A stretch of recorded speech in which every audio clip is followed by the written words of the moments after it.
नमस्कार, मी राहुल रणदिवे, दैनिक जनमत सोलापूरसाठी आपण घेतो सोलापूरचा विकास हा कार्यक्रम। देवेंद्र दादा कोटेंनी काम केलंय बर का। खरंच जसा शब्द दिला तसा पाळला बर का। म्हणजे विकासाचा गुंड म्हणून आपण देवेंद्र कोटेंना म्हणू। विकास कसा आणायचा, काम कसं करायचं हे देवेंद्र कोटेला बरोबर परफेक्ट माहित आहे।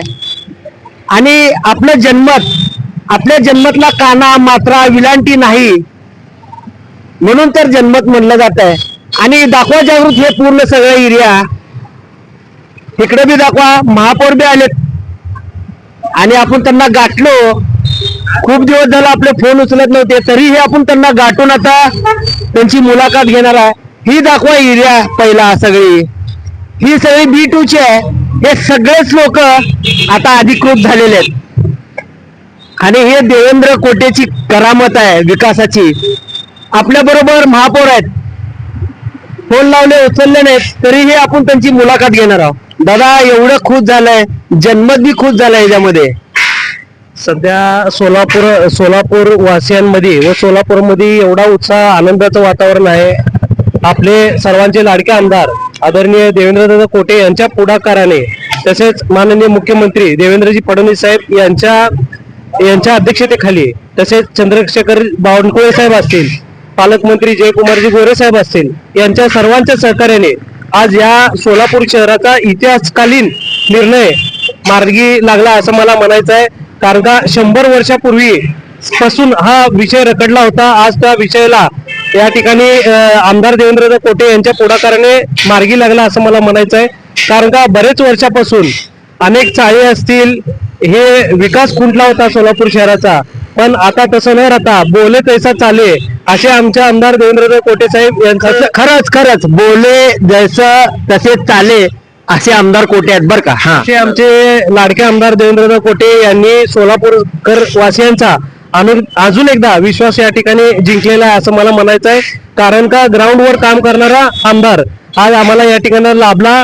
आणि भले आमचे लोक या ठिकाणी सोलापूर शहरवासी इथं असले तरी जनतेचे प्रश्न प्रामाणिकपणे विधान भवनात या ठिकाणी सोडून घेण्याचं त्यांना जो काही यश आणि हातखंड आहे, तात्यांनी या ठिकाणी जे चाळीतल्या अनेक लोकांचे या ठिकाणी कामं केले होते, तात्यांनी अनेक लोकांना त्यांच्या घर त्यांच्या नावावर करून दिले। आणि त्याच्यानंतर आमदार देवेंद्र दादा कोटे नातू म्हणून तात्यांच्याच वारसात पाठीमागं तात्यांच्या पावलावर पाऊल ठेवत अनेक गोरगरीब लोकांचे या ठिकाणी प्रश्न सोडवले असं मला या ठिकाणी सांगायचं आहे। कारण का अनेक चाळीतल्या लोकांनी तात्यांनी त्या टायमाला घर दिले, ते आता आमदार देवेंद्र कोटे साहेब यांच्या रूपांतराने B2 ही जमीन, कारण का तुम्हाला माहित आहे B2 जमीन B2 हे लागल्यामुळं अनेक घर खरेदी विक्री करता येत नव्हतं। कारण का हे सत्ता प्रकार 2 हे सत्ता प्रकार आता 1 मध्ये येणार आणि अनेक चाळीचे असेल, अनेक भागाची या शहराची डेव्हलपमेंट आपल्याला या ठिकाणी आता दिसणार आहे असं मला सांगायचं आहे।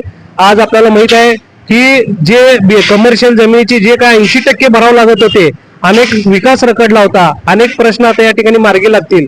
कारण का जे काही चाळीचे विषय आहेत, अनेक लोकांचे घर अजून सुद्धा चाळी त्यांच्या मालकीचे नाही आहेत, पण आता हे मार्ग सुटल्यामुळं हे प्रत्येकांचे घर ज्यांच्या त्यांच्या मालकीचे या ठिकाणी होणार आहेत।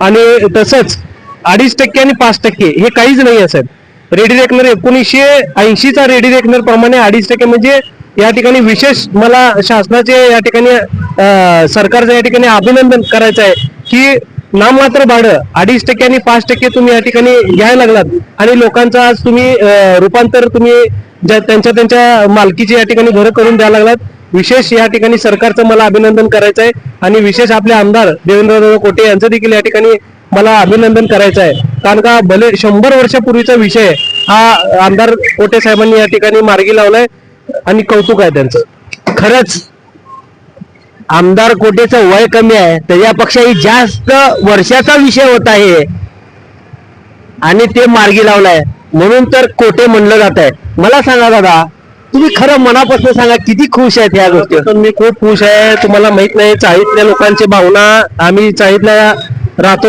ग्राउंड लेवलला आम्ही राहतो। आमदार देवेंद्र दादा साहेब पण या ठिकाणी ग्राउंडला काम करतात। भरपूर लोकांचा आशीर्वाद आमदार देवेंद्र कोटे यांच्या पाठीशी आहे आणि आज तुम्हाला एवढं सांगायचं आहे, तुम्ही चाळीत जाऊन बघा, प्रत्येकाची मुलाखत घ्या, एवढे लोक आनंदी आहेत, एवढे लोक खुश आहेत. कारण का आज भले भरपूर वर्ष, आज तुम्हाला माहित आहे 100 वर्षापूर्वीची चाळी या ठिकाणी झालेले आहेत. त्यांना काय करायचं म्हणलं की डागडोजी करायचं म्हणलं की करता येत नव्हतं, आणि त्यांच्या घरे पण त्यांच्या नावावर नव्हते. पण आता हे मार्ग, हे B2 जमिनी फ्रीहोल्ड झाल्यामुळं अनेक लोकांचे त्यांना हक्काचे घर आणि हक्काची जमिनी या ठिकाणी त्यांना मिळणार आहेत, असं मला सांगायचं आहे. आणि खरोखरच आमदार देवेंद्रदादा कोटे ते जे म्हणतात ना, एकदम अभ्यासू व्यक्तिमत्व. कारण का तुम्हाला माहित आहे, बरेच लोक येऊन गेले, त्यांना देखील या ठिकाणी B2 हटवायचं जमलं नाही. पण आमदार देवेंद्रदादा कोटे साहेब एकच विषय जेव्हा निवडणुकीपासून म्हणत आले की हा विषय मी मार्गी लावणार म्हणजे मार्गी लावणार, आणि हे पाठीमागं लावून आज तुम्हाला माहित आहे चंद्रशेखर बावनकुळे साहेब देखील आज मंत्रिमंडळात या ठिकाणी बोलले की आमदार देवेंद्र कोटे यांचं एकदम चिकाटी आणि पाठपुरावा ह्याच्यामुळे हे शक्य झालं. आणि खरं विशेष या ठिकाणी आमदार साहेबांचं मला कौतुक करायचं तेवढं कमी आहे. म्हणून तर देवेंद्र कोटेंना विकासाचा गुंड म्हणलं जात आहे. काय पाहिजे आपल्याला ते हासिल करायचं असेल आपल्या सोलापूरला, हे नक्कीच करत असतात. म्हणून तर काना मात्रा नसलेला जन्मत त्यांच्या पाठीशी आहे. आपण आज जाणार आहोत दादा, तुमच्या सगळ्यात तुम्ही महापौर झाला होता, त्यावेळेस सगळ्यांनी म्हटलं आमचा एवढा एक प्रश्न आहे, आम्ही प्रत्येकाच्या घरी जाणार आहोत आणि विचारणार आहोत आज तुम्ही किती खुश आहे. तुम्ही आमच्या जन्मतला खूप चांगली माहिती दिली, त्याबद्दल तुमचा आभार आहे. जागृत दाखवा अजून एकदा हे सगळं. आज आपण तर खुश झालो, आपण इथं राहत नसले तर काय झालं, आपले सोलापूरकर इथं राहतात आणि आपण प्रत्येकाला विचारणार आहे, चाळीत जाणार आहे आणि चाळीतल्या लोकांचं म्हणणं बी घेणार आहे. बरं का, आपले दादा एवढे मोठे असले तर बी चाळीमध्ये राहतात. एक सवय असते, आपली गल्ली आपली एरिया राहायला पाहिजे. अजून एक प्रश्न विचारतो दादा, चाळीमध्ये राहिलेली मजा आणि बाहेर राहिलेली मजा कशी असते हो? चाळीमध्ये राहिलेली मजा म्हणजे प्रत्येकाच्या सुखादुखात जाणं येणं आणि एकमेकांना सोबत राहणं, हे पहिल्यापासून चाळीची या ठिकाणी परंपरा शिस्त आहे. मला वाटते अर्ध जे काय आपलं जुनं सोलापूर आहे हे सर्व हेच आपल्याला आदर्श या ठिकाणी शिकवतं. आमचे आजी असतील, आजोबा असतील, या ठिकाणी इथंच मोठे झाले, आम्हाला देखील या ठिकाणी इथंच करमतं. चाळ म्हणजे आता ही काय या ठिकाणी चाळ म्हणून नाही, अनेक या ठिकाणी वकील आहेत, डॉक्टर आहेत, सर्व लोक या ठिकाणी राहतात आणि अतिशय आम्ही एकमेकांच्या सुखादुखात येतो जातो. आम्ही सगळ्यांना एकमेकांना आम्ही म्हणजे मदत असेल ते काय आमच्या सुखादुखात येतात, आम्ही त्यांच्या सुखादुखात जातो आणि इथं आम्हाला करमतं. वडलोपार्जित असेल, आजोबाजीपासून आम्ही या ठिकाणी राहतो आणि करमतं आम्हाला या ठिकाणी. आणि एवढं म्हणजे चाळ म्हणजे मला ही चाळ आहे असं म्हणायचं नाही, कारण का या चाळीतून अनेक डॉक्टर्स असतील, वकील असतील, उद्योजक असतील, या चाळीतूनच घडलेले आहेत. आणि आता फक्त चाळ म्हणजे चाळ बघताय आपल्याला या ठिकाणी येणार आहेत शिक्षित इंजिनियर्स, हे सगळे आमच्या या भागामध्ये गव्हर्नमेंट सर्वंट राहतात, सगळे या भागामध्ये राहतात आणि सगळे गोविंदाने आम्ही या ठिकाणी एकमेकांसोबत राहत असतो. दादा, हे सगळं असताना सुद्धा, तुमच्याकडे सगळी धन संपत्ती असताना सुद्धा चाळीमध्ये राहता, कधी एकदा वाटलं का नाही त्या दुसऱ्या घरात जाऊन राहावं आम्ही बांधलेल्या? तसं काय नाही, जे ते चाळीतले लोक चाळीमध्ये आपापल्या आतमध्ये सर्वजण रिन्युएशन करून घेतलेले आहेत आणि ते सगळे एकमेकांसोबत व्यवस्थित या ठिकाणी राहतात आणि करमतं, एकमेकांना सोबत करमतं आणि लोकांमध्ये राहिलेलं बरं असतं. खरंच आपल्या सोलापूरमध्ये लक्ष्मी असेल, गणपती असेल, जे कौटुंबिक पाळण्याचा कार्यक्रम असेल किंवा नागपंचमी असेल, असं गजबज असतंय आपल्या सोलापूरमध्ये, त्यामुळं मजा वाटते आणि आपल्याला चाळीत राहू असं वाटतंय. बरं का, दादानी खूप काय चांगली माहिती दिली आहे. दादा बी चाळीतल्यात, पण इथं इंजिनियर, डॉक्टर वगैरे वगैरे सगळेच राहतात. आज जन्मत बी खुश आहे आणि दादा बी खुश आहे. आणि देवेंद्र दादा तर तिथं जल्लोष करत असेल, आतमध्ये त्यांच्या भरपूर काय भरून आलं असेल. अजून काय सांगाल दादा? काय नाही, जुनी मिल चाळ असेल, पाटील चाळ असेल, वारद चाळ असेल, एनजी मिल चाळ असेल, नरसिंगीरची चाळ असेल, बुमणे चाळ असेल, लक्ष्मी विष्णू चाळ असेल, परत इकडचे आपले स्टँडकडचे सगळे धरमशील लाईन असेल, हे सर्व B2 जमीन आपले हेरिटेज हॉटेल पासून नवी पेठ पर्यंत हे सर्व B2 जमीन आहेत.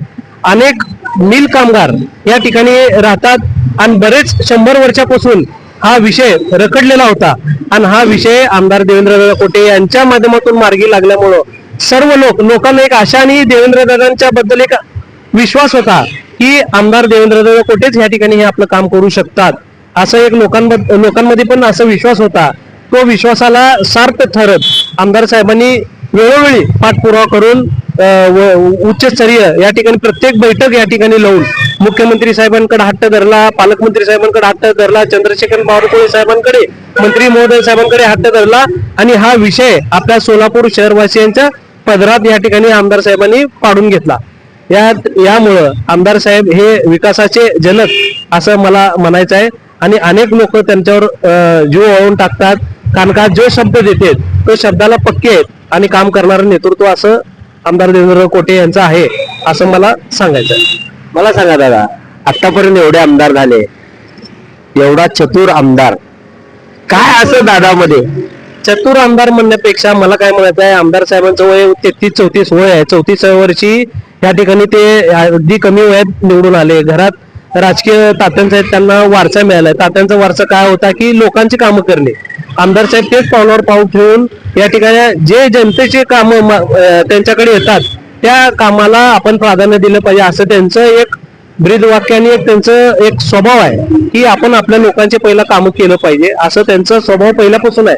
आज देखील त्यांना मनापासून मला कौतुक करायचं आहे की 200 ते 250 लोकांना ते घरपोच डबा विनामूल्य, म्हणजे घरपोच डबा बेघर जे लोक आहेत त्यांना घरपोच डबा 2 टाइमाचा डबा त्या ठिकाणी ते पोच करतात. हे गाजावाजा करत नाहीत, काय नाहीत, पण ते त्यांचं काम करत असतात. म्हणून त्याचं ते कुठेतरी पुण्य हे आमच्या आमदार साहेबांना आपल्याला या ठिकाणी मिळालेलं आहे आणि त्यांचं स्वभाव आहे की काम करणारा आमदार म्हणून या ठिकाणी त्यांची ख्याती आहे आणि ते त्या पद्धतीने काम करत आहे. खरंच 200 ते 250 जणाला जीव घालायचं म्हणजे सोपं नाही, तेही रोज. आपण 2 टाइम तेही आपण आपल्याच घरामध्ये भाजी कुठली आणायचं, आज काय करायचं, आज माल काय संपलाय हे विचार करत असतो. पण आमदार देवेंद्र कोटेचं काम आहे बरं का, आपल्याला मान्य करावं लागेल. मी राहुल रणदिवे, जागृत रणदिवे, सोलापूर न्यूज.